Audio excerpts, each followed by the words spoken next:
நெறைய பேருக்கு வந்து இந்த செய்வன பாதிப்பால கை, கால் வராத விழுந்து போயிறது. நடக்க முடியாத ஆயிறது. இல்ல ஒரு மாரி ஏதோ ஒரு செய்வன பாதிப்பால எந்த பிரச்சனையும் அந்த பைத்தியம் மாரி ஆயிடுறாங்க. குணமாற இடத்துல ஆயிடுறாங்க. வீட்ட விட்டு தெரியாத காணாம போயிடுறாங்க. இந்த மாரியான ஆட்கள் அடிக்கடி வீட்ட விட்டு ஓடி போயிடுறாங்க. அப்படின்றவங்கலாம் பார்த்தீங்கன்னா,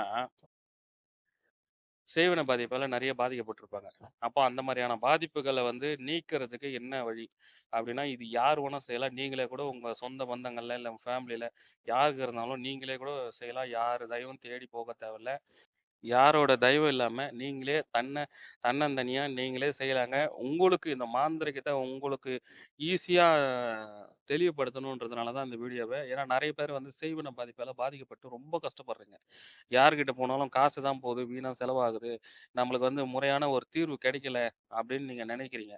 அதனால நீங்களே உங்களுக்கு நீங்களே சரி பண்ணிக்கிட்டா அந்த பிரச்சனையே இல்ல பாருங்க.